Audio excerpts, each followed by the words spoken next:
જય જલારામ મિત્રો, જલારામ બાપાના આવા અવનવા પરચા સાંભળવા માટે ચેનલને સબસ્ક્રાઈબ કરી દેજો અને તમારા મિત્રોને શેર કરી દેજો, જેનાથી તે લોકોને પણ જલારામ બાપાના પરચાનો લાભ મળી શકે.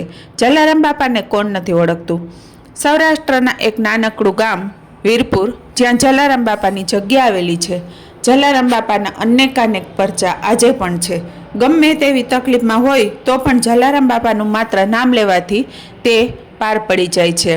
જલારામ બાપાનો પરચો રોજ એક સવારમાં સાંભળવામાં આવે તો અણધાર્યા કામ પણ પાર પડી જાય છે. ગમે તેવી મુશ્કેલીમાં હોય તો પણ તે કામ થઈ જાય છે. અહીંયા હું જલારામ બાપાનો એક પરચો રજૂ કરવા જઈ રહી છું. સાંભળો.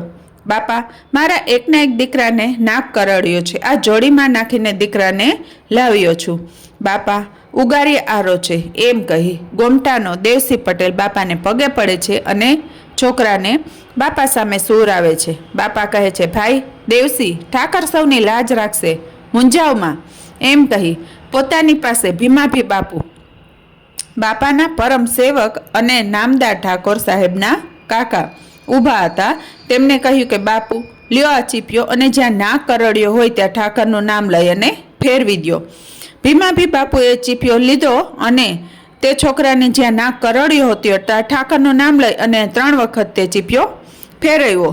સૌના આશ્ચર્ય સામે છોકરો બેઠો થયો અને સૌ બાપાને પગે પડ્યા. બાપાએ કહ્યું કે પગે લાગો આ ઠાકરને, આ મારા રામને, હું તો તેમનો સેવક છું, તેની આજ્ઞા થાય તે કરું છું.